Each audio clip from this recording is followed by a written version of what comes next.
근로소득세, 사업소득세, 기타소득세. 챙겨야 하는 세금은 이렇게나 다양하고 신입공무원인 나는 이렇게나 허둥댄다.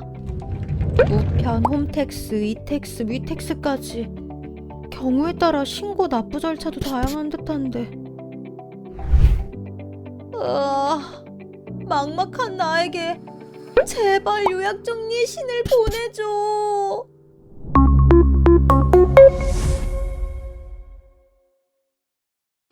원천징수란 무엇일까요? 원천징수는 원천징수 대상 소득을 지급하는 원천징수 의무자가 소득을 지급할 때 소득자의 세금을 미리 징수하여 납부하는 것을 말합니다.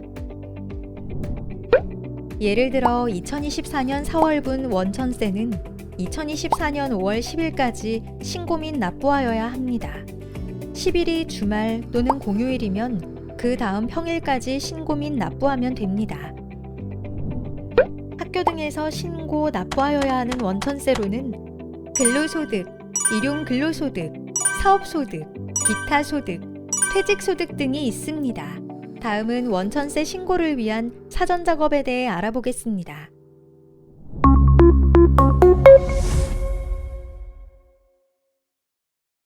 원천세 신고를 하기 위해서는 원천징수 이행 상황 신고서를 작성하여 우편 또는 홈택스로 관할 세무서에 그 징수일이 속하는 달의 다음 달 10일까지 제출하여야 합니다. 학교에서는 전자신고하는 방법이 보다 편리하여 홈택스를 주로 이용합니다. 따라서 이후의 설명은 홈택스를 이용한 신고 납부 방법에 대한 설명입니다. 홈택스에서 신고하기 위한 사전 작업으로 나이스와 에듀파인에서 원천징수 이행 상황 신고서에 입력할 내용들을 출력해야 합니다. 학교에서는 보통 월급제 근로자, 즉 상용근로자의 근로소득만을 나이스로 지급하고 일용근로소득, 사업소득, 기타소득, 퇴직소득은 K-에듀파인으로 지급합니다. 따라서 근로소득은 나이스에서, 그 외 나머지 소득은 K-에듀파인에서 출력할 수 있습니다. 다음은 신고, 납부 방법에 대해 알아보겠습니다. 전자신고 또는 서면신고 방법이 있으나 홈택스를 통하여 전자신고를 하고 납부하는 방법이 보다 편리하며 이후의 설명은 홈택스를 이용한 전자신고, 납부 방법에 대한 설명입니다. 나이스로 급여 작업을 처리하면 원천징수 이행 상황 신고서에 급여 작업한 소득이 자동 반영됩니다. 나이스에서 월급여, 급여 자료관리, 원천징수 이행 상황 신고서 탭으로 들어가서 업무 처리를 하는 달에 지난달 자료를 선택하여 조회하고 이 신고서의 한쪽만 출력합니다. 여기서 출력하는 원천징수 이행 상황 신고서에는 나이스를 통해 급여 작업한 근로소득 중 간이세액과 중도 퇴사의 내용만 조회됩니다. K-에듀파인으로 지급한 나머지 소득은 학교 회계, 세무관리, 소득세 관리, 소득자료 목록 관리에서 지급 연호를 지난달로 설정하고 소득 구분을 일용 근로소득, 사업소득, 기타소득으로 각각 선택하여 조회하시면 됩니다. 예컨대 사업소득으로 조회한 경우 화면과 같이 상세내역 정보, 요약정보에서 해당되는 건들을 선택하고 상단의 신고 확인 버튼을 클릭하면 됩니다. 다음으로 소득자료 신고 집계 탭으로 넘어가서 지급 연호를 지난달로 설정한 뒤 조회 버튼을 누릅니다. 그러면 앞 단계에서 신고 확인 버튼을 눌러 처리한 소득별 지급 내역이 보입니다.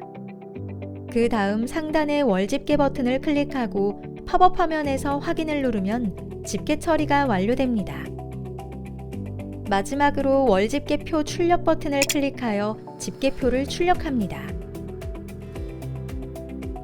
퇴직소득 역시 K-에듀파인으로 지급하나 해당 건은 소득자료 신고 목록에 뜨지 않으므로 지급 내역을 확인하여 입력하면 됩니다.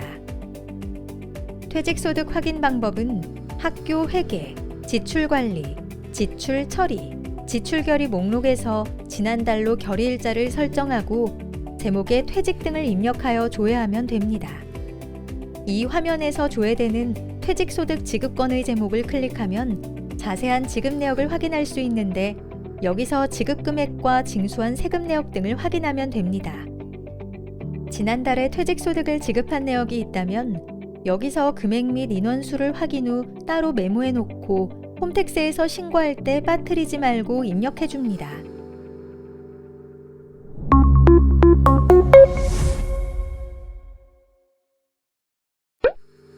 국세는 홈택스에 세금 신고, 원천세 신고, 일반 신고 화면에서 신고할 수 있는데 법정 신고 납부 기간 내에 신고하는 경우 정기 신고, 법정 신고 납부 기간 경과 이후 신고하는 경우 기한 후 신고, 최초 신고 시 세금을 적게 신고하여 증액 신고하고자 하는 경우 수정 신고를 선택하여 신고하면 됩니다.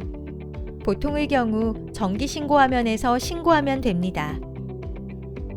세금을 많이 신고한 경우에는 수정 신고 후 당월 조정 환급 세액 등으로 처리하거나 해당 세무서와의 협의 후 환급 신청을 하여야 합니다. 개인의 경우 경정 청구 신고와 환급 신청을 진행하고 법인은 환급을 신청합니다.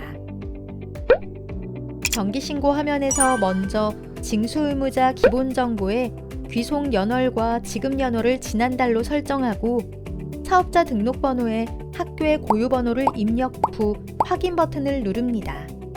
다음 원천징수 신고 구분란에 자동으로 선택되어 있는 것이 매월 정기신고인지 확인하고 원천징수 의무자란에 자동으로 입력되는 학교 정보를 확인합니다. 그리고 소득 종류 선택에서 신고하고자 하는 소득을 선택한 후 가장 아래에 저장 후 다음 이동을 클릭합니다. 기본 정보 입력에서 다음 이동을 클릭하면 선택하신 소득 종류별로 소득과 세액을 입력할 수 있는 화면이 나옵니다. 여기에서는 나이스에서 출력한 원천징수 이행 상황 신고서와 K-에듀파인에서 출력한 소득자료 월 집계표를 보고 인원수, 총 지급 금액, 소득세 등을 해당 소득 종류별로 입력하신 후 저장 후 다음 이동을 클릭합니다. 여기서 주의할 사항으로는 퇴직한 근로자의 퇴직금 지급 내역입니다. 원천세 신고 대상인 퇴직소득은 공무원의 명예퇴직수당, 공무직의 법정 퇴직금, 공무직의 퇴직연금 DB형만 해당되고 퇴직연금 DC형은 여기에 포함되지 않습니다. 사업소득은 매월 징수건에, 기타 소득건은 인적용역건에 입력합니다. 신고서 소득 종류 선택 화면에서는 파견 근로자가 없으면 아무것도 체크하지 않은 상태로 저장 후 다음 이동을 클릭합니다. 마지막 신고서 제출 화면에 원천세 신고 내용 요약 내용이 맞는지 최종 확인 후 신고서 제출하기를 누르면 신고 절차가 완료됩니다. 원천세 납부는 세무서 방문 납부나 은행 인터넷 뱅킹에서도 납부가 가능하나 여기서는 홈택스에서 납부할 수 있는 방법을 설명드리겠습니다. 홈택스의 납부, 고지, 환급, 세금 납부, 납부할 세액, 조회, 납부를 클릭하면 신고한 내역이 보입니다. 여기서 기존 소득건별로 신고한 해당 금액이 보이며 해당 건을 체크 또는 납부 세액에 해당 금액을 입력한 뒤 납부하기 버튼을 눌러서 나오는 절차에 따라 납부를 하시면 됩니다.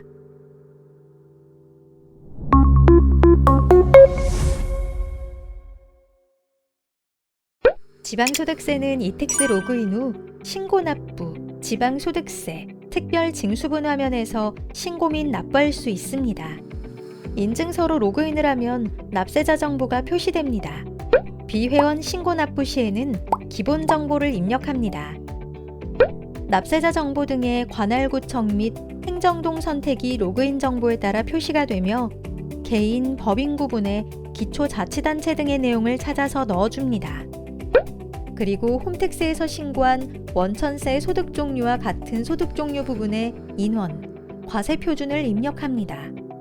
여기서 과세 표준은 원천세 신고 시 납부한 해당 소득의 원천세액을 입력하시면 됩니다. 지방소득세 납부는 앞에서 살펴본 소득세 납부 절차와 같이 진행하면 됩니다. 은행 인터넷 뱅킹에서도 납부가 가능하나 여기서는 이택스에서 납부할 수 있는 방법을 설명드리겠습니다. 이택스 신고 후 바로 진행한다면 하단의 납부 방법 선택, 은행 납부, 카드 납부, 간편 결제 중 은행 납부로 진행합니다. 이후의 절차는 해당 학교 세외계좌 정보를 입력하고 절차에 따라 납부를 하시면 됩니다.